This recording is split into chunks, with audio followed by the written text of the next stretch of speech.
Notre Dieu fait grâce aux humbles et il résiste aux orgueilleux. Il parcourt la terre de son regard afin de soutenir tous ceux dont le cœur est tout entier à lui. Plaise au Seigneur et je sais que ça lui plaît. Que chacun de nous soyons humbles et que nos cœurs soient tout entiers à lui. Et nous ne manquerons d'aucun bien. Il ne prive ses bien-aimés d'aucun bien, nous dit sa parole. C'est quelque chose à laquelle on peut dire ensemble. Amen. Gloire au Seigneur, bienvenue, bonjour, shalom. Je suis très heureux de vous recevoir au déjeuner spirituel et nous sommes là pour parcourir ensemble ce périple d'1 heure environ, mais autour de mets délicats. Voilà, les mets délicats de la table du Seigneur pour nous faire du bien à nos cœurs, nos corps, nos âmes, nos esprits, à notre présent, à notre futur, à notre avenir, à notre éternité, à nos destinées et racheter notre passé qui certainement a été compromis par le péché, mais que le Seigneur rachète par le sang précieux de Jésus. Alors, accourons à la grâce du Seigneur. Accourons pour vous qui êtes de Lumbashi ou d'ailleurs, la grâce est disponible en tout lieu, en tout instant pour chacun de nous. Je vous dis encore bon appétit, je vous dis bienvenue. Je ne serai pas seul pour partager avec vous ce déjeuner, vous le savez, et je serai accompagné de 2 dames. Elles sont à ma gauche et à ma droite respectivement. Alors, je les salue l'une après l'autre. Bonjour, Maman Noire. Bonjour, Papa Ephraim. Bonjour et bienvenue. Voilà. Merci beaucoup. C'est ce que je cherchais, bienvenue. Vous allez bien ce matin? Je vais très bien par la grâce de Dieu. Oui, ça va. Bon appétit, hein, bon appétit. C'est pareillement. En tout cas, vraiment. En tout cas, là, nous allons manger sérieusement. Vraiment, on n'est pas là pour faire genre, non, j'ai grillé un peu, puis on débarrasse la table. Non, jusqu'au bout. On prend tout parce que lorsque le Seigneur nous convie à sa table, eh ben, il dit que tous les mets qui sont sur la table, eh ben, on est vraiment censé passer et goûter. Imaginez-vous, je vous invite chez moi et puis après, je dresse une table, c'est à peine que vous touchez. Non, prochainement, je vous inviterai pas. En tout cas, prochainement, on mettra juste des petites assiettes là, comme ça. Ça t'en calcule juste pour la des portion. croque-monsieur et puis c'est fini. Mais avec Dieu, c'est pas le cas. Voilà. Il nous invite et lorsqu'il nous invite, il faut répondre avec joie et participer à la table du Seigneur, faire le tour aux besoins. Et avec Dieu, il n'y a pas d'excès des tables. Je peux y revenir autant que je veux.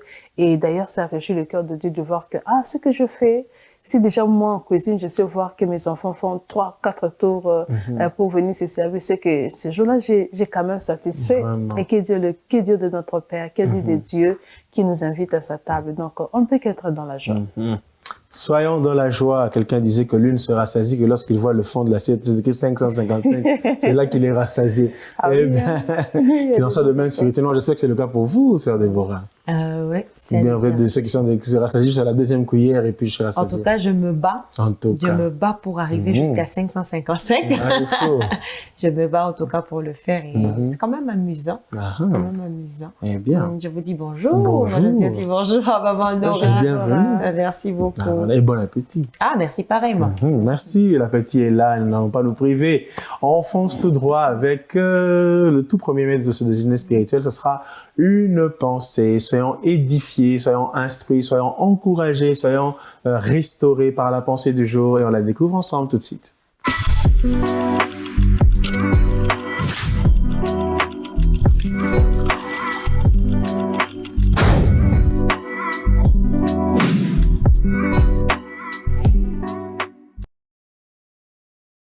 Voilà, mesdames, une pensée.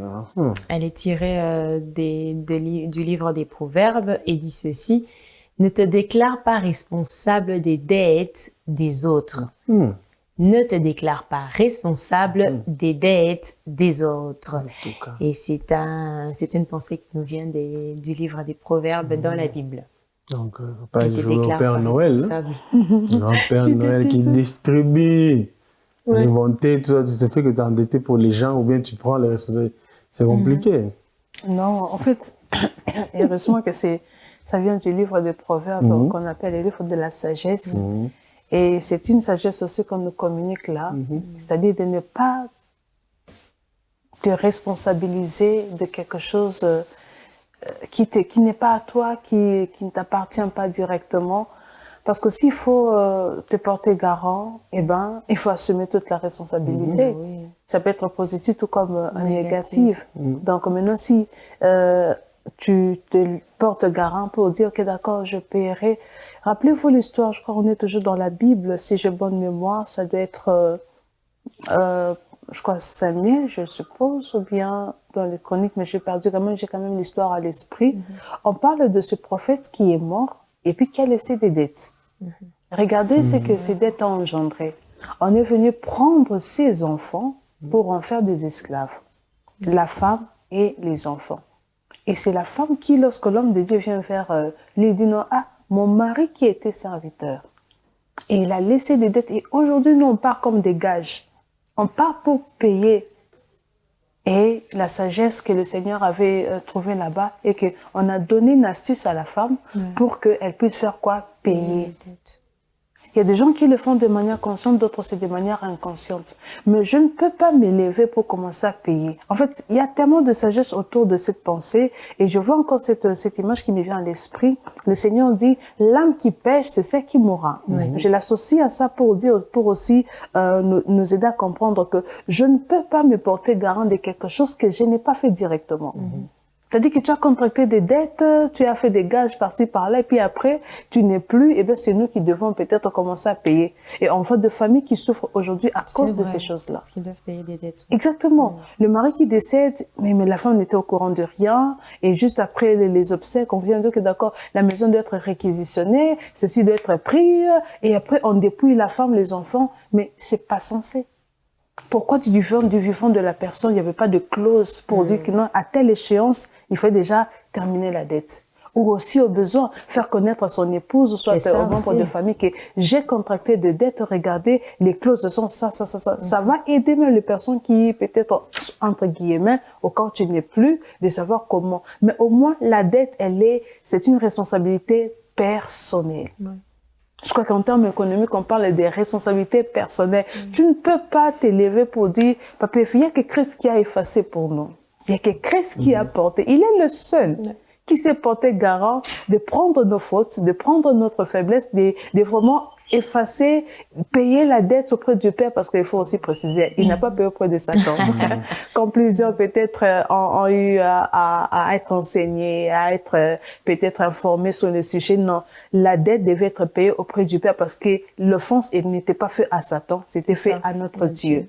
Et comme c'était fait à notre Père, il fallait réparer avec le Père. Et celui qui était digne de réparer avec le Père, ce n'était que Jésus. C'était que Jésus. C'est pourquoi il n'y a plus de condamnation sur nous. Mais alors, pourquoi là, aujourd'hui, il y a des personnes, tu contactes des dettes par-ci, par-là, et puis à la fin, tu dis, c'est papa et fille qui viendra payer. Il connaît ni d'Adam ni d'Ève de l'histoire de ces dettes-là. Même si c'est lui les grands frères. Exactement. Exactement. En fait, soyons responsables et mesurons nos actes et nos actions. Les conséquences, c'est... En fait, on le paye d'une manière ou d'une autre, mais ne faisons pas porter le chapeau. Il y a même pour des personnes qui sont allées contracter des pactes avec le monde des ténèbres. Aujourd'hui, vous décédez, mais c'est toute la lignée qui paye le prix. C'est toute la lignée qui paie le prix. Il y a des cas où des personnes qui ne se marient pas. Il y a des cas où des personnes qui ne trouvent pas de travail. Il y a d'autres, on vous a limité en 6e. Il faut que vous décrochez les diplômes d'État. C'est votre target et ça s'arrête là. Non. La Bible est très claire à ce sujet. L'âme qui pêche, c'est qui mourra. Si papa avait contracté, c'était son alliance avec le diable et c'est la voie que papa avait suivie. Moi, je connais pas l'histoire de cette alliance-là. Et mais aussi pour dire que tu connais pas, faut être sous la couverture de la grâce. C'est ça. Parce que lorsqu'on n'est pas sous la couverture de la grâce, cette loi-là va te réclamer. Parce que tu es le sang qui coule en toi, il y a aussi le sang de ton père. Mais pour le casser, ou soit casser cette force-là, ces liens-là, mets-toi sous la couverture de Christ. Approprie-toi l'œuvre de la croix. Et c'est ainsi qu'on vivra une vie libre, sans pour autant que quelqu'un puisse s'élever pour dire, j'ai des droits sur toi. C'est comme avec, Obed, qui a dit, j'ai le droit des rachats. Oui, il y a que Christ qui a eu le droit des rachats sur nous. Et après ça, il n'y a plus rien. Pas autre personne, pas autre chose qui puisse se prévoir là pour dire j'ai un droit sur nous. Non, la croix a tout réglé pour moi. Et c'est que moi, je peux que retourner, c'est l'amour et les services et tout mon être que j'ai donné en offrande à ce Dieu-là. Plus rien encore ne peut me réclamer. Et je suis tirée aussi avec cette pensée qui est dans le livre de Romains qui dit qui condamnera les élus de Dieu? C'est le Seigneur qui les a justifiés. Et je le prends comme ça, question de nous aider à comprendre que la dette, elle est responsable. L'offense, elle est personnelle et chacun rendra de ses comptes devant le Seigneur. Pas collective, pas je ne sais pas mon nom, et on partage la portion. Non, non, non, non. C'est que je fais, le Seigneur l'a compté et c'est entré dans mon casier judiciaire. Et lorsqu'on me traînera devant la justice, on ne dira pas, ok, d'accord, qui était censé aussi, qui était entré dans cette clause-là? Est-ce que tu avais mis Ephraim? Non, devant Dieu, c'est pas le cas. On est responsable. C'est devant la justice des hommes où les témoins deviennent aussi des suspects, qu'on sort. Mais devant Dieu, c'est toi et toi seul. Donc, ne devons rien à personne et nous n'autorisons non plus personne de nous faire porter la charge de leur dette ou de leur faute. Non, ça c'est impossible. Eh bien, une belle pensée qui nous pousse à un bon équilibre dans nos rapports sociaux. C'est très important. Ça ne veut pas dire qu'on ne s'aime pas, mais ça veut dire que chacun doit d'abord penser à être responsable de ses propres actes avant de vouloir les déférer à d'autres. Et surtout, ne soyons pas de ces personnes qui veulent embrasser les responsabilités d'autres rapidement sans en peser les tenants, ni les aboutissants, ni les conséquences. Gloire à Dieu pour cette belle pensée qui nous pousse à présent à aller vers le pain du jour, la parole de Dieu. La dernière portion pour cette semaine du message prêché le dimanche dernier au temple de la parole éternelle. Découvrons ce pain tout de suite, pain du jour.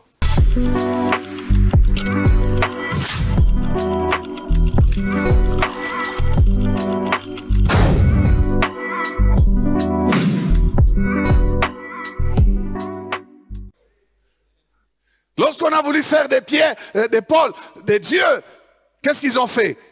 Ils ont déchiré leurs vêtements. On ne peut pas donner la gloire de Dieu aux hommes. Quand on met des pagnes pour toi, frère, ne monte pas sur ces pagnes-là, fuis. Même si tu vas doter, fuis. Ne monte pas. Parce que toi, tu es appelé à porter Jésus. C'est pas toi qui dois monter là, c'est Jésus qui doit monter sur toi. Oh! Reste humble.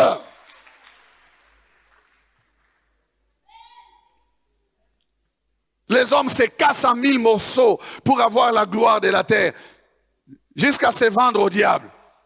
Quelqu'un a dit, même s'il faut vendre mon âme au diable, je le vendrai ou je la vendrai. C'était un grand. Il a parlé comme ça, pour la grandeur. Même s'il faut vendre son âme au diable, il le vendra.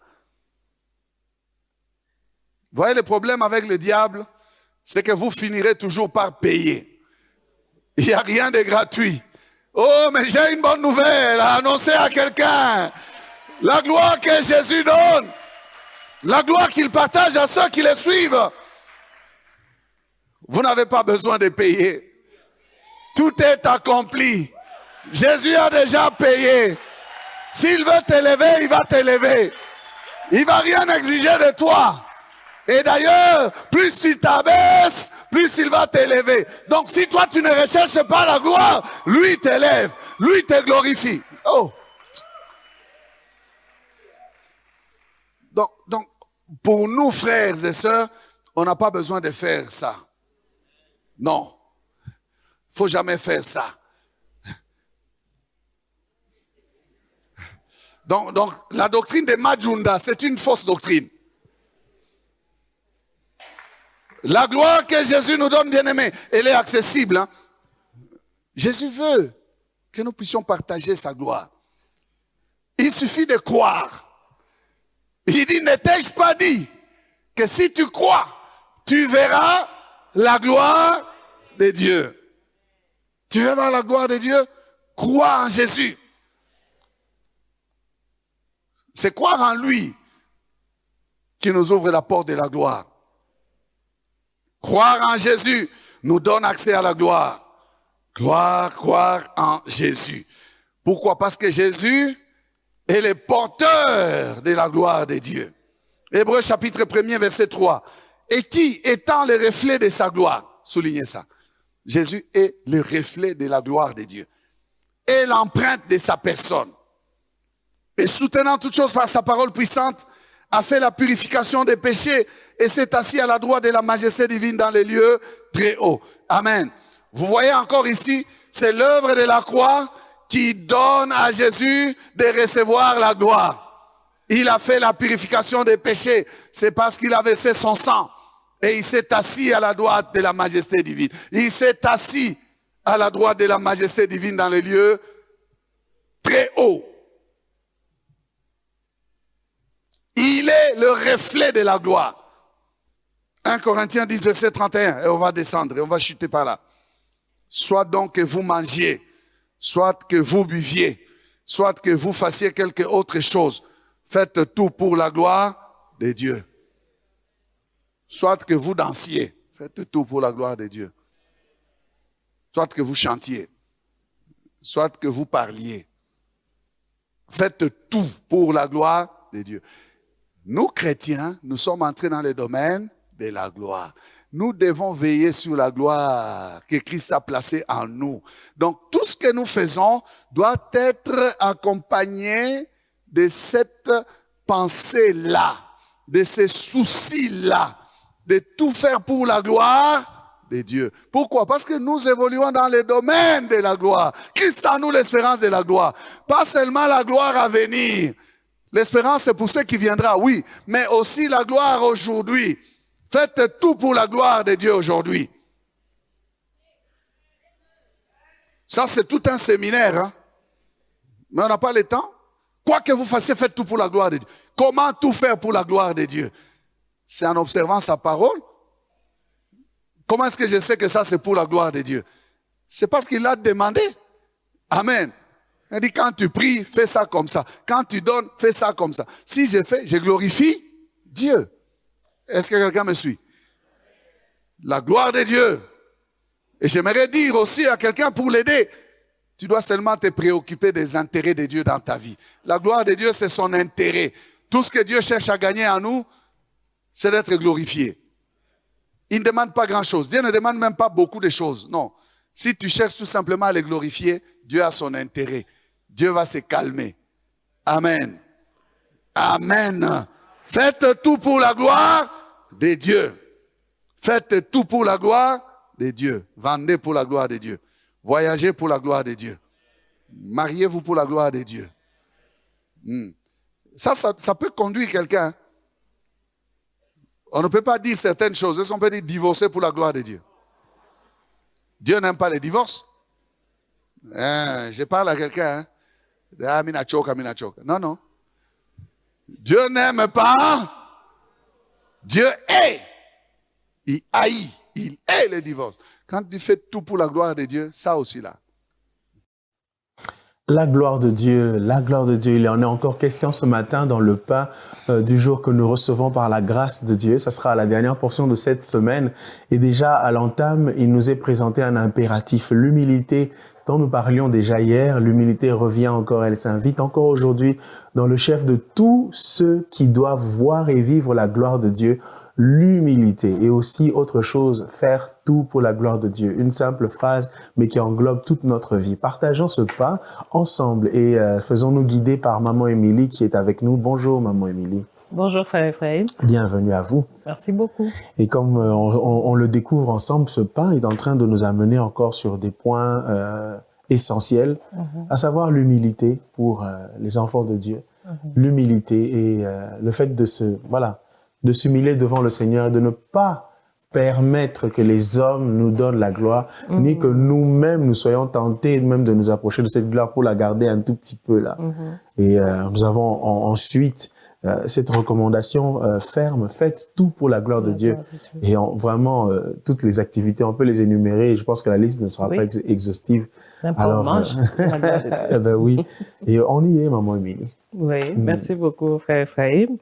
Oui, en tout cas, l'humilité, l'humilité, l'humilité. D'ailleurs, Jésus-Christ lui-même, en tant que Dieu, a marché dans l'humilité. Hier, nous disions qu'il est venu au monde dans une étable, c'est qu'il ne pouvait pas se faire pour un roi.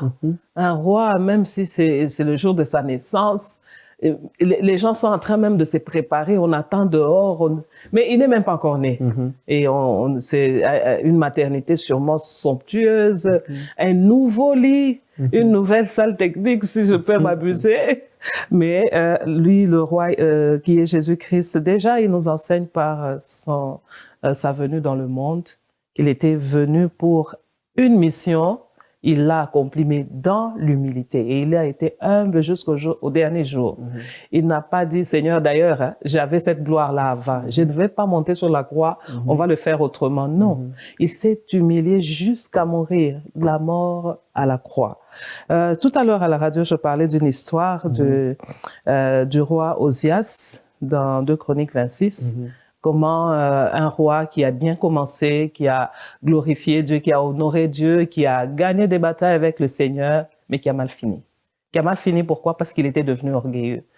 C'est pour cela que l'humilité nous est vraiment très recommandée. Je vais lire rapidement 2 Chroniques 26, 16. On laisse toute la partie où il avait bien marché avec le Seigneur, mais qu'est-ce qui a fait qu'il est devenu orgueilleux jusqu'à sa chute? La Bible nous dit ceci, mais lorsqu'il fut puissant, son cœur s'éleva pour le perdre. Lorsqu'on commence à devenir orgueilleux, attention, la chute n'est pas loin. Son cœur s'est élevé parce qu'il est devenu puissant.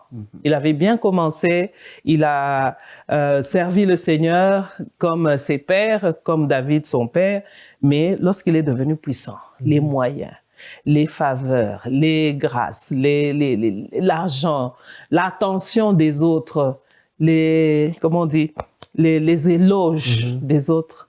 Attention, quand on commence à vous jeter des fleurs, c'est un danger que vous courez. C'est vrai qu'on reconnaît toujours les grâces qui sont sur les autres. Il faut reconnaître, il faut féliciter. Mais celui qu'on est en train de féliciter risque de commencer à s'enorgueillir. Donc.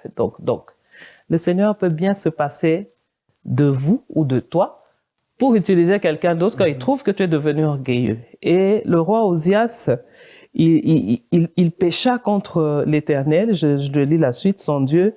Il entra dans le temple de l'Éternel pour brûler des parfums sur l'autel des parfums. Ce qui n'était pas son attribution. Il n'était pas sacrificateur. Donc, le fait qu'il est devenu puissant, on va dire en français facile, il a commencé à se sentir que moi aussi je suis quelqu'un. C'est très dangereux. C'était dangereux et je vais retourner tout de suite dans le monde, dans le domaine spirituel, si on peut le dire ainsi. Même lorsqu'on fait des exploits avec Dieu. Parce que la Bible est claire. Avec Dieu, vous ferez des exploits. Même quand on fait des exploits avec Dieu, attention de tirer la gloire sur soi-même. Remettons toute la gloire, rendons toute la gloire à Dieu. Et c'est possible de se garder dans cette humilité-là. Comment?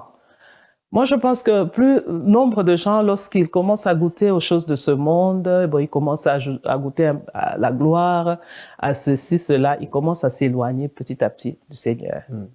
Ils s'éloignent de l'endroit où ils ont été bénis, particulièrement de l'Église. Il s'éloigne de la vie de prière, il s'éloigne de la parole de Dieu. Donc, il est maintenant occupé à autre chose. C'est ce qui fait que on commence à tomber, l'orgueil commence à monter en nous et on commence à tomber. Mais si on garde le droit chemin, si on reste là où tu as eu ta bénédiction, tu restes dans la présence de Dieu. Je pense que même quand tu sentiras que tu commences à t'élever un peu, donc le cœur commence à s'élever, le Saint-Esprit va te dire attention. Parce que là, le Saint-Esprit, tu ne l'as pas refroidi. Mais au contraire, lorsque tu t'es éloigné de la présence de Dieu, tu refroidis l'esprit et tu ne ressens plus rien. Même quand on te parle comme ça, tu dis, ah, vous dites ça parce que vous êtes jaloux, vous dites ça parce que j'ai eu un peu de moyens. Vous dites, non, on veut que te garder pour le Seigneur. Le Seigneur bénit, le Seigneur élève, le Seigneur fait des grandes choses. Mais gardons, vivons comme Jésus avait vécu. Il a fait des grandes choses, mais il est resté humble. Il était Dieu, il est resté humble. Il est resté sur le droit chemin. C'est un peu cela. Et tout ce que nous ferons, comme vous l'avez dit, faisons-le pour la gloire de Dieu. Ah oui, faisons-le pour la gloire de Dieu. Et comment dire, les actions en question, comme on le disait, sont légion. On va dire que la liste n'est pas exhaustive. On peut s'attarder sur plusieurs choses à faire pour la gloire de Dieu. Et dans le quotidien aussi, prendre soin même de son corps pour la gloire de Dieu. Parce qu'il y a des gens qui prennent soin de leur corps pour autre chose. C'est vraiment pour faire transformer son téléphone en un magazine de mode qui envoie les choses au lieu que le Seigneur soit glorifié. Et sur ce point, Je me fais toujours personnellement cette petite réflexion dans la Bible. Oui. La Bible reconnaît qu'il y avait des femmes belles de figure, belles de taille. Et le Seigneur, en le reconnaissant, a mis ces beautés-là dans le contexte de sa volonté. Ce sont des femmes qui n'ont pas été des top modèles, mais dans leur beauté, ont honoré le Seigneur. Et aujourd'hui, des fois, on a l'impression que la beauté c'est comme si la beauté et le Saint-Esprit ne peuvent pas faire bon ménage. Il faut que l'un domine l'autre, alors que le Seigneur peut utiliser notre beauté pour sa gloire. Si, tout à fait. On peut être belle et servir Dieu. On peut être beau et servir le Seigneur. Donc, on est beau pour le Seigneur, on est belle pour le Seigneur. Tout à l'heure, on riait un peu quand le pasteur disait qu'il y a des pasteurs qui disent je les dépasse, je les surpasse, j'ai la meilleure église, le meilleur ministère. Et je suis plus beau qu'eux. Mais ça, c'est grave. Oui, si tu es beau pour ta femme, tu es beau pour le Seigneur. Hein, c'est pour la gloire de Dieu. C'est pour la gloire de Dieu. C'est vrai que on peut être une belle femme, un beau monsieur et glorifier Dieu. Et moi, j'aimerais aller plus loin sur notre accoutrement. Notre accoutrement, nous, enfants de Dieu. En tout cas, nous, enfants de Dieu, nous ne pouvons pas faire comme tout le monde. Même ce que nous portons, que nous soyons dans une manifestation, dans une fête, que nous soyons à l'église, ou alors, je ne sais pas, dans une sortie, en famille, où que ce soit, nous devons nous garder, nous devons tout faire pour la gloire de Dieu, nous habiller pour la gloire de Dieu. Je vais vous faire rire un peu. Nous avions reçu il y a quelques semaines Mamie Nalouman ici à la Parole Éternelle dans le culte des femmes. Elle nous a fait rire, c'est elle qui l'a dit, c'est pour ça que je reviens sur ça. Elle a dit, mais une fois je suis allée en vacances avec mon mari à Dubaï, bon, j'étais dans des petites culottes, je pensais que j'étais seule et une personne m'a approché, maman, on peut prendre une photo. Elle a dit, tu ne prends que la partie dont tu es. Et depuis ce jour, elle a dit, je dois tout faire pour la gloire de Dieu. Que je sois en vacances, à la plage ou quoi que ce soit. Il y a un accoutrement pour les enfants de Dieu parce que tout ce que nous faisons communique un message et nous devons communiquer le message de Jésus-Christ. Nous devons glorifier Dieu, la façon de manger, la façon même de parler. Il y a des gens qui sortent des mots, ça blesse tout le monde, ils s'en fichent. Nous devons glorifier Dieu dans tout ce que nous faisons. Eh bien, nous y sommes, maman Émilie. Je crois que le chemin est tracé pour une mise en pratique de tout cela. Alors, avec vous, nous allons prier dans cette optique-là. OK. Gloire à Dieu. Père éternel, nous te bénissons, nous te rendons grâce, nous te sommes reconnaissantes pour ta bonté et ta fidélité. Tu es un Dieu bon. Tu es un Dieu grand, tu es fidèle. Seigneur Jésus-Christ, malgré ta puissance, ta grandeur, ton omniscience, ton omniprésence, tu es resté fidèle, tu es resté humble. Nous voulons être tes modèles, Seigneur Jésus. Pour cela, garde-nous à tes pieds. Garde-nous à tes pieds parce que nous ne pouvons pas fuir l'atmosphère de la présence de Dieu et prétendre rester humble. C'est impossible. Nous voulons rester près de toi. Garde-nous pour toi, garde-nous, garde nos cœurs pour toi, garde nos cœurs plus que toute autre chose. Conduis nos pas, marche avec nous, sanctifie notre vie, sanctifie nos vies. Éternel, manifeste ta gloire, manifeste-toi, Seigneur, soutiens-nous. Accorde-nous ta grâce, notre Seigneur, garde-nous près de toi. Garde nos cœurs dans l'humilité, garde-nous, Seigneur Jésus-Christ, de l'orgueil, garde-nous, éternel Dieu des grâces, de la gloire terrestre, que nous puissions, Seigneur Jésus, manifester uniquement ce que toi tu veux que nous puissions manifester. Et lorsque nous parlerons, lorsque nous mangerons, quand bien même nous nous habillerons, que cela soit pour ta seule et unique gloire. Que tu puisses retrouver, ô Seigneur, ton honneur dans ce que nous faisons. Que nous puissions glorifier ton saint nom à travers tous les actes que nous posons. Fortifie-nous et fais-nous grâce. Manifeste-toi, Seigneur. Tu es fidèle. Tu es le soutien de nos vies. Tu es notre rocher, le solide roc sur qui nous nous tenons. Avec toi, nous ne pourrons pas être ébranlés. Fortifie-nous et fais-nous grâce. Seigneur, nous recommandons la suite de ce programme. Tes serviteurs, ici à la Parole Éternelle, télévision, accorde au Seigneur Jésus encore tes bénédictions et tes grâces, tes faveurs. Garde-les fidèles à toi et garde-les dans l'humilité. Au nom de Jésus, nous avons ainsi prié. Amen. Amen. Gloire soit rendue au Seigneur. Merci au Seigneur pour cette parole qui nous amène dans l'humilité et qui nous fait participer à sa gloire. On le disait hier, ça a été redit aujourd'hui. Tous ces humbles-là, tous les humbles qui craignent le Seigneur participent à la gloire de Dieu. Le Seigneur déverse sur eux sa gloire et nous devons tout faire pour la gloire de Dieu. Merci Maman Émilie pour ce parcours de toute une semaine que nous avons fait ensemble. Merci beaucoup. De nous avoir soutenus. Amen. Et que toute la gloire lui revienne. Amen, amen. Et que le Seigneur vous renouvelle pour continuer à le servir encore. Amen. Et nous poursuivons maintenant vers la suite du déjeuner spirituel. J'espère que vos cordes vocales sont affûtées. Si elles ne le sont pas, prenez un peu d'eau chaude là, vu qu'on est en pleine saison sèche, et rafraîchissez votre gorge ou bien réchauffez vos cordes vocales.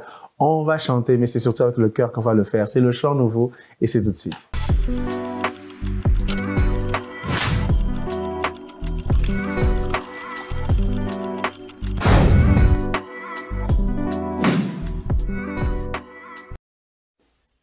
Yahweh Loba, belle mélodie en tout cas pour moi personnellement.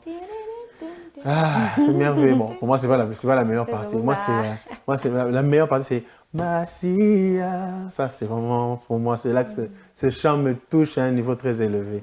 Ndai. Repos de mon cœur, Makasi Nanga.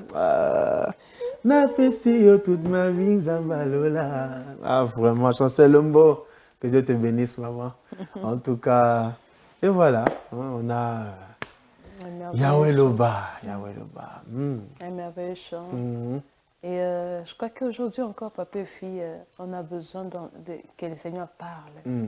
On a besoin que le Seigneur parle. Je ne pense pas que nous soyons à un temps ou à une période où il y a le silence de Dieu. Je ne pense pas. Heureusement pour nous. Hein. Non, parce que sinon, ça serait torturant. Hein? Je vous assure. Tu fais des choses, mais il n'y a pas quelqu'un qui te dit c'est bien ou c'est pas bien. Non, on a besoin et soupirons à ce que chaque fois que tu t'approches de Dieu, qu'il puisse te parler. Et moi, j'aime beaucoup ça. Quand je viens dans la présence de Dieu, je sais que non, moi, je lui ai parlé. Et je lui laisse aussi le temps de me parler. Et ça apaise le cœur. Parce que lorsque le Seigneur te parle, il donne les directives. Il te dit ce que tu dois faire. Il te dit ce qui est bien, ce qui est bon, ce qui est essentiel pour toi. Et je suppose, des fois, quand moi j'écoute des chants, je me dis, ça peut être l'histoire de sa vie qu'il est en train de raconter au travers du chant. Qui sait s'il y a quelque chose derrière ça? Et il a vu, il attendait à ce que le Seigneur puisse lui parler. Et puis, je crois que dans le scénario, on voit cette personne qui était un peu folle. Et puis, dans la suite, ils sont allés vers lui. Et puis, il est sorti de la rue quand même. Est-ce qu'on n'a pas besoin, si quelqu'un de ce matin n'a pas besoin d'entendre le Seigneur lui parler, même au travers de ce déjeuner? Le Seigneur lui dit que c'est fini. Ces temps-là de pleurs, ces temps-là d'humiliation, ces temps-là de rejet, ces temps-là où on t'a mis au garage. Vous savez ce qui fait mal quand tu te mets au garage? Parce que tu ne connais pas la durée du garage. Tu ne sais pas combien de temps ça va prendre. Est-ce que c'est pour un mois? Joseph, il en a pris pour des années. Lui qui pensait que ça allait juste après, comme j'étais chez Potiphar, et ça sera quand même quelque chose qui tournerait à ma faveur, mais il a compté des années. Et des fois, le Seigneur le permet, mais regardez, malgré cela, il y avait toujours la voix de Dieu qui ne cessait de résonner, qui les rassurait, qui lui parlait. Et aujourd'hui encore, on a besoin que Dieu nous parle. Et moi, personnellement, je le veux pour chacun d'entre nous. À chaque fois que tu t'approches de Dieu, que tu l'entendes, qu'il appelle ton nom. Même si tu ne sais pas encore distinguer la voix de Dieu, mais que tu entendes quand même. Peut-être tu es un débutant comme Samuel qui disait, il va vers son maître, et le maître dit, c'est pas moi. Et puis après, l'oreille affinée, la sagesse, l'intelligence, et puis l'habitude aussi de dire, ça, c'est Dieu. Que le Seigneur vous parle.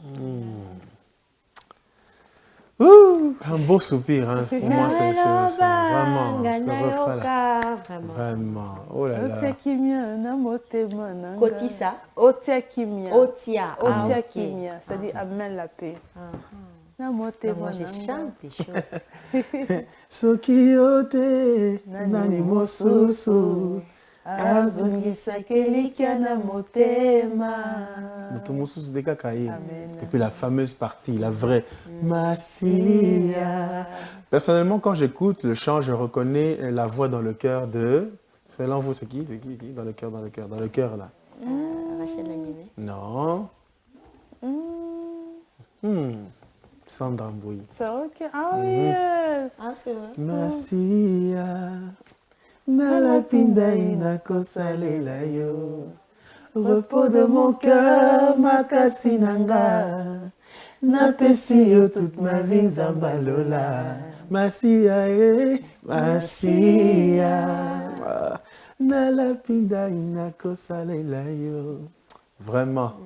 Un merveilleux cantique, c'est plus qu'un verre de jus rafraîchissant. C'est merveilleux. Il y a des vitamines C, il y a des Vitachrist. Donc du bois seulement, c'est pouf, un boost pour toute la journée, pour toute l'année. Un merveilleux cantique. Merci au pasteur Lord Lombo. Merveilleux cantique qui est ce chant Yahweh Loba. En tout cas, Loba. Oui. Loba. Loba, parce qu'on en a besoin. Ah oui.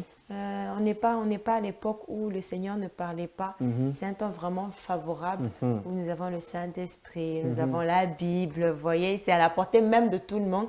Et étant donné que nous sommes aussi dans une région du monde où la Bible elle est accessible à tous, donc le Seigneur nous parle partout. Ne voulez pas que le Seigneur vous parle qu'à travers la voix audible comme Samuel. N'attendez pas ça. Parce qu'au travers même de ce chant comme celui-ci, le Seigneur peut te parler.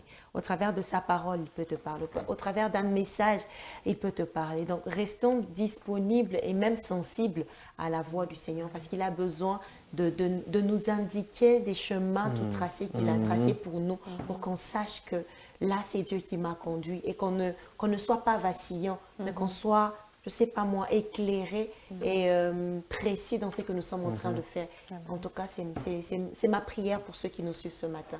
Amen. Alléluia. Gloire soit rendue au Seigneur. Yahweh Loba. En tout cas, fin mission, c'est merveilleux. Première partie du déjeuner spirituel, oyez, on a fini. On passe maintenant à la deuxième partie et c'est l'heure de la découverte. Question pour cette fin de semaine. On a commencé à aborder cette question déjà, passablement depuis 3 semaines déjà. Exactement.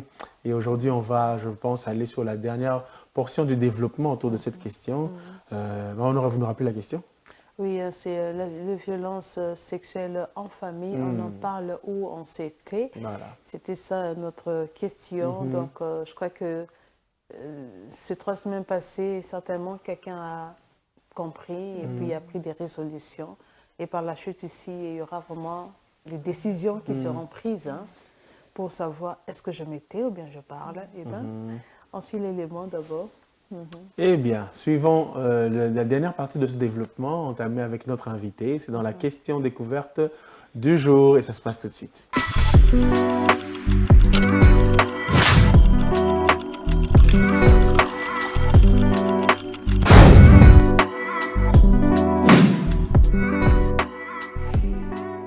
Papa, là, il y a des personnes qui disent, je reste toujours sur le point ici, il y a des personnes qui disent, mais dans notre famille, même certains aînés de famille qui disent, que ce soit les grands-parents, les oncles, quand on dit non, chez nous, ça a toujours été comme ça, on ne parle jamais de ça, on ne parle jamais. Comment une personne qui a vécu cela, avec la pression de la famille, va-t-elle peut-être se confier à son pasteur, sachant que si je le dis, on le saura en famille, papa va savoir. Et peut-être mon papa, c'est une personne respectable. Quand on le voit, on l'honore, enfin, on l'honore peut-être dans la société. Et toutes les personnes qui le regardent savent que non, mon père, c'est celui-là, soit mon oncle, il est ceci. Mais ce qu'il nous fait faire, ce sont des choses qui restent à désirer. Comment une telle personne peut vraiment délier sa langue face à la pression de la famille? Vous savez, c'est mieux d'être enseigné. Ah oui. Et quand on est enseigné, on apprend beaucoup de choses. Amen. Une telle personne doit seulement savoir qu'on s'ouvre chez Dieu et par le fait qu'on s'est ouvert chez notre Seigneur Jésus-Christ et lui nous donnera toutes les stratégies possibles pour savoir comment aborder notamment les serviteurs. Et en parlant avec les serviteurs, les pasteurs ont ce qu'on appelle un ministère qui doit savoir gérer Exactement. le secret qui leur sont communiqués. Donc, quand vous êtes appelés, vous avez tout un fardeau.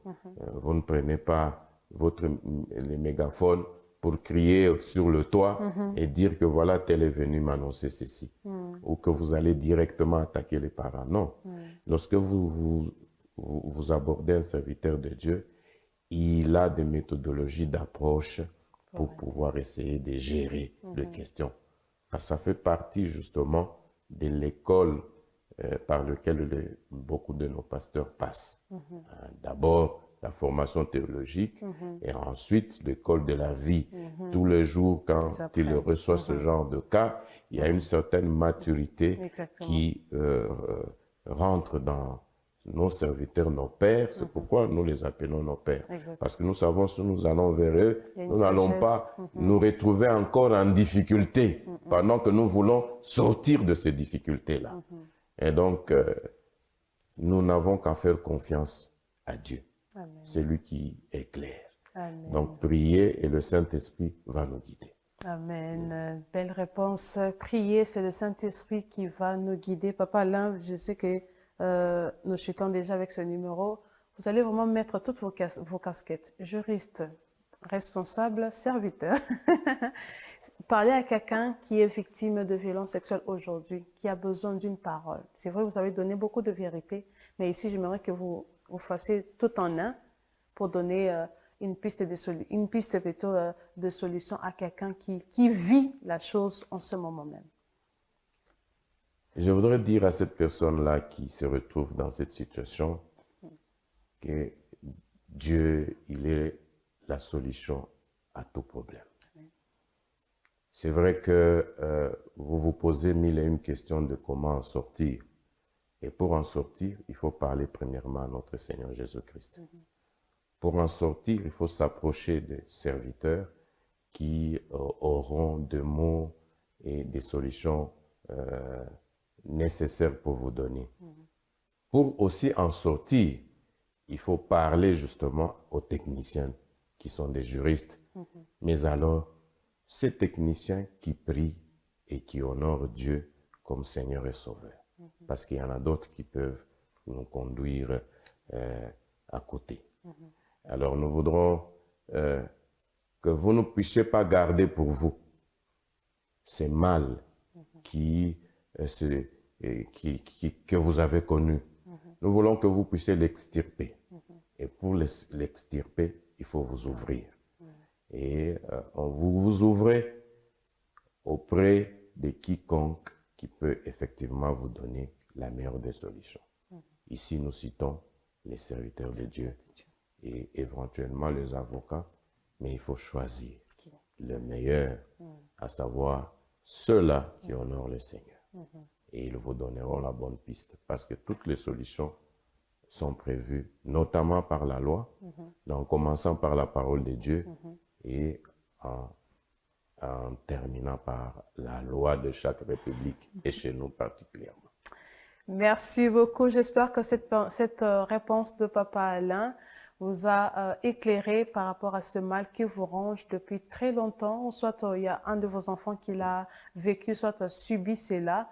Eh ben, on peut pas se taire face à cela, on peut pas se taire face aux violences sexuelles en famille, que ce soit pour votre fille, pour vous-même, et mais surtout pour le conjoint. Il y a vraiment nécessité de s'asseoir et de parler, de faire savoir à son mari ce qu'il faut faire ou à son épouse ce qu'il faut faire pour ne pas tomber, parce que beaucoup en souffrent en silence mais ne savent pas parler, et on se voit aujourd'hui la société qui devient de plus en plus très aigrie à cause de ces choses-là que l'on ne sait pas dire, mais on voit juste certaines violences dans les langages, dans les caractères, mais le problème vient vraiment d'ailleurs, entre autres, les violences sexuelles. Papa Alain, c'était pour moi un plaisir de vous avoir dans notre question de la semaine pour parler de ce sujet qui touche beaucoup de personnes, mais peut-être qu'on ne sait pas parler, mais heureusement, le Seigneur nous a permis d'en discuter aujourd'hui.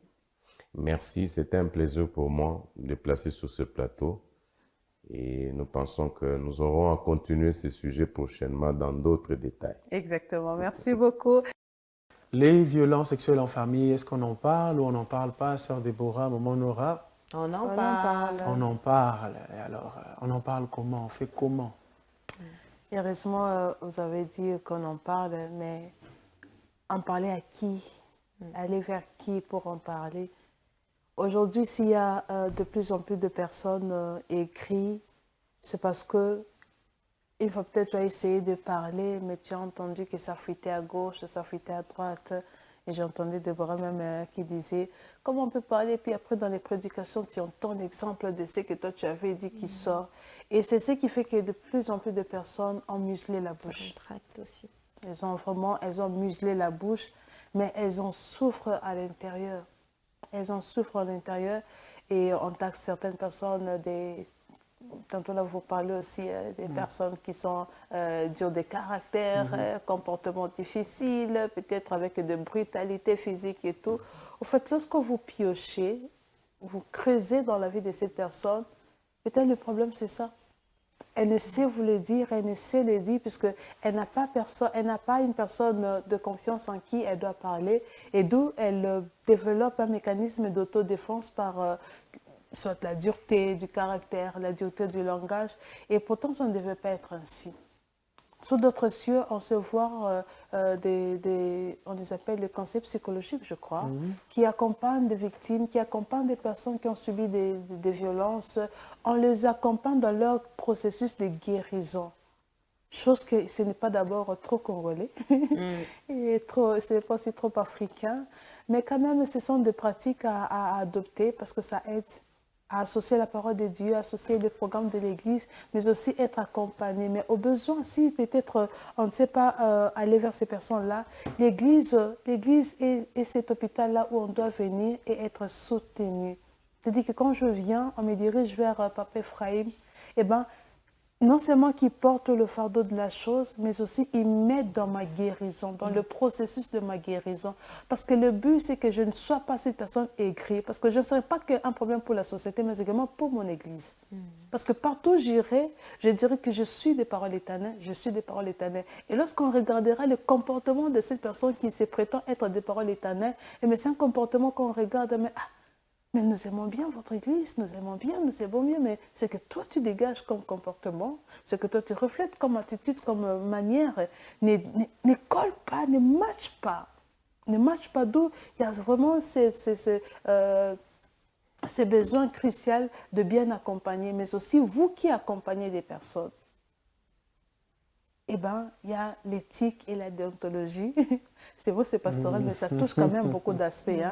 On le voit avec le médecin qui disent il y a les secrets, ceci, on ne sait pas les divulguer. Oui, parce que quand on vous a confié une personne qui a connu une telle violence, d'abord, c'est un sujet vraiment très sale, très tabou, mais le fait d'en parler, c'est déjà un pas que la personne a eu à faire. Mais aussi, elle a entamé un processus de sa guérison.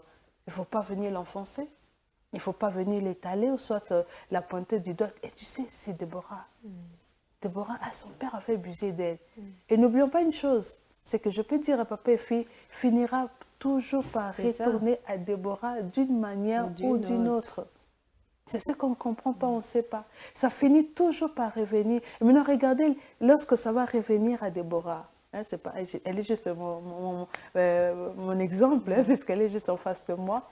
Et lorsqu'elle va revenir aux oreilles de Déborah, est-ce qu'on imagine les conséquences des décisions que Déborah va prendre? Est-ce qu'on imagine ce que Déborah deviendra après ça, après qu'elle a entendu? Et vous, à qui elle s'était venue se confier, est-ce que vous regarderez encore de la même façon? Elle s'ouvrira encore à d'autres personnes. Peut-être le pasteur va dire, mais Déborah va voir telle personne. Par respect pour le pasteur, tu vas dire, ok, d'accord, mais jamais je n'irai. Jamais je parlerai. Peut-être vous en connaissez, peut-être vous le vivez, mais est-ce que ça doit continuer ainsi? Est-ce que ça doit continuer ainsi? Et je prie vraiment, comme on l'a dit, on ne doit pas se taire, mais s'il faut en parler, demandez au Saint-Esprit de vous orienter vers la bonne personne. Aujourd'hui, il y a des personnes qui nous détruisent au lieu de nous construire. Que le Saint-Esprit vous oriente vers la bonne personne. C'est à la honte que je vais peut-être partager cette histoire, papa et fille. Je partageais avec une soeur qui me disait, ah, maman Nora, vous savez, notre maman pasteur, c'est elle qui nous enfonce. Quand tu viens avec ton problème, sachez que elle va commencer à parler d'ailleurs. Déborah même, elle était venue me voir. Elle était venue voir mon mari. Elle était venue. Vous êtes servante de Dieu. Peut-être, pour le cas de la personne qui m'a partagé, c'est sa maman pasteur. Vous, peut-être, c'est votre responsable de département, c'est votre parent, c'est votre aîné, mais qui divulgue la chose que toi, tu avais dit dans le secret parce que tu as considéré la personne par rapport, entre guillemets, la maturité qu'elle a présentée. Mais hélas, c'est elle encore qui vous enfonce. C'est pourquoi il est crucial de prier, de demander vers qui je dois aller. Et si tu étais blessé, c'est vrai, c'est une personne, mais ce n'est pas tous les gens. Toutes ces personnes-là qui sont, toutes les personnes que le Seigneur mettra sur ton chemin qui sont des mauvaises, non. Il y a toujours des mises à part de Dieu. Et lorsque tu vas trouver cette mise à part que le Seigneur t'aura montrée, vas-y. Et sache que cette personne a déjà reçu le mandat de t'accompagner vers le processus de ta guérison. Gloire au Seigneur. Gloire au Seigneur. Ça devra peut-être un mot pour les parents. Un mot pour les parents. C'est que ne doutez jamais de ce que vos enfants vous disent. Parce que quelquefois, les enfants, ils le disent en posant des questions. Et parce qu'ils n'arrivent pas au fait à le dire ouvertement. Au lieu de réagir à chaud directement à la question de l'enfant, prends le temps. Prends le temps de prendre l'enfant, aller en aparté, discuter avec elle. Et faisons de nos enfants nos amis. Et ça faciliterait en tout cas la communication. Quand il y a un souci, l'enfant aura la facilité d'aller voir son parent, sa maman, son papa, pour lui ouvrir son cœur et lui dire ce qui ne va pas. Et protégeons nos enfants en tout cas. Avertissons-les s'il le faut. C'est très bien en tout cas de le faire. Déjà, moi je me dis à l'âge de 7 ans, 8 ans, c'est possible de dire déjà à un enfant de pouvoir être... de l'avertir d'un danger. C'est quand même, parce que pour le feu, on le fait quand même. Pour le feu, pour éviter à ce que l'enfant ne se brûle, on lui dit, ça, faut pas toucher, c'est le feu. Peut-être pour certaines choses aussi concernant, pour lui éviter des harcèlements ou, je sais pas moi, comme on est en train de parler des agressions sexuelles, si c'est possible de parler avec des termes, en tout cas d'enfant, pour lui faire comprendre qu'il doit être protégé. C'est bien en tout cas de le lui dire déjà tout petit. Eh bien, gloire au Seigneur, un sujet qui nous amène à beaucoup de sérieux, à envisager cette question avec beaucoup de sérieux dans la dimension préventive, mais aussi curative lorsque le problème a éclaté. Le Seigneur est bon, il est fidèle pour le peu d'expérience que nos yeux ont pu avoir dans ce genre de cas. J'ai vu le Seigneur réparer, restaurer, guérir. Il est fidèle.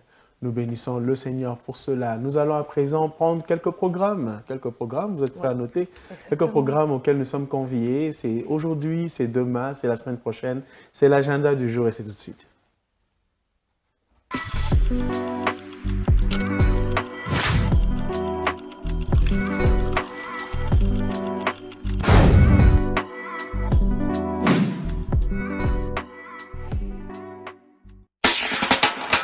Bien-aimés dans le Seigneur, habitants de Lubumbashi, habitants de Jolicite, le centre évangélique La Parole Éternelle, extension de Jolicite, vous invite à une grande action évangélique dénommée « Des ténèbres à son admirable lumière ».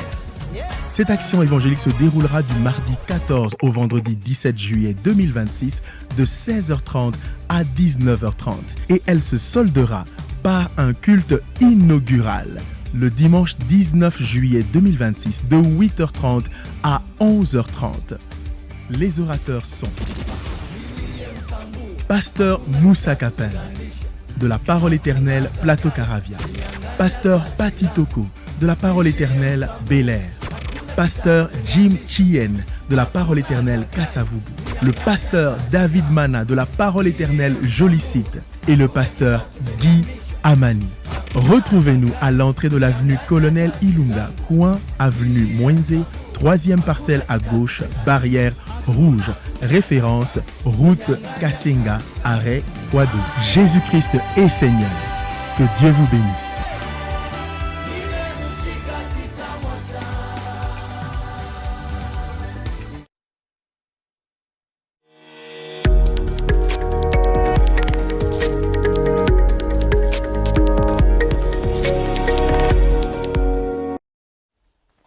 Et bien voilà, du lundi 13 au vendredi 17 de la semaine prochaine donc, Nous sommes en mode parole éternelle, Jolicite, action évangélique sous le thème des ténèbres à son admirable lumière, le lancement de l'extension de la parole éternelle à Jolicite, Kassangiri par là, vous êtes les bienvenus, soyez les bienvenus. Le Seigneur vous visite au travers de ce programme, alors ne manquez pas à ce rendez-vous. C'est le Seigneur qui va balayer toutes les ténèbres pour faire luire sur nous sa lumière, sa face. Alors, bon rendez-vous avec le Seigneur en cette action évangélique. Un peu plus proche, ça sera le vendredi de gloire avec ses 3 parties. Exactement. Donc déjà tout à l'heure, la première partie va commencer à 9h30, qui va aller jusqu'à 12h juste.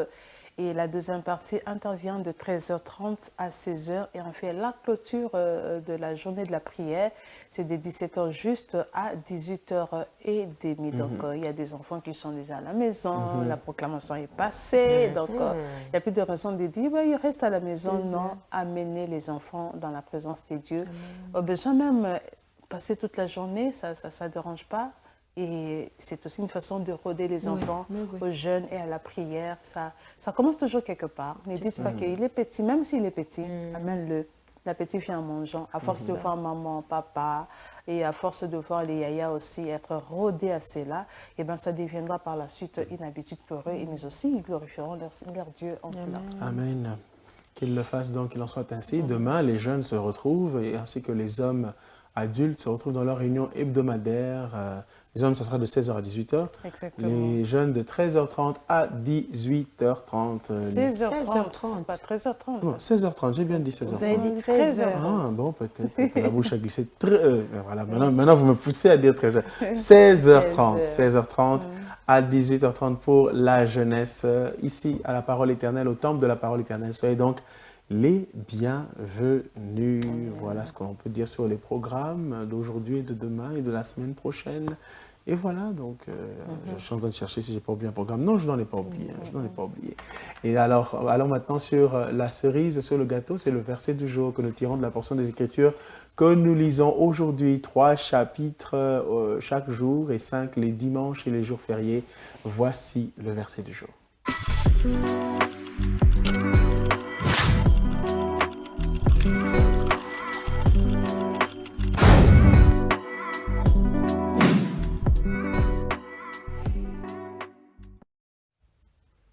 Voilà le verset du jour. Il est tiré de Proverbe 11, le 19e verset qui dit « Ainsi la justice conduit la vie. Ainsi la justice conduit la vie, mais celui qui poursuit le mal trouve la mort. Ainsi la justice conduit la vie, mais celui qui poursuit le mal trouve la mort. » Proverbe 11, 19. Trouve la mort, ça veut dire qu'il sera surpris. Parce que la mort ne va pas s'annoncer. C'est la mort. Donc ne cherchez pas le mal, ne poursuivez pas le mal, ne le poursuivez pas. Il n'y a pas de... pas le voilà. mal. Ah là là, gloire au Seigneur, la parole de Dieu est tellement claire pour nous tous. Elle est claire pour nous tous. Alors méditons-la et mettons-la en pratique. C'est la seule façon d'utiliser la parole du Seigneur. Ce n'est pas la collectionner, les carnets de prédication, mais zéro pratique. Non. Exactement. Il faut pratiquer. Merci, chers téléspectateurs, d'avoir partagé ce moment avec nous. Merci, mesdames, de l'avoir fait partager. Vraiment, gloire au Seigneur. En tout cas, que le Seigneur vous renouvelle. Amen. Amen. Amen. Amen. Qu'il vous restaure. Amen. Amen. Et qu'il le fasse aussi pour vous. Amen. Gardons nos robes blanches, car le Seigneur, le Maître de nos vies, est à la porte et il revient bientôt nous chercher. Shalom. Shalom.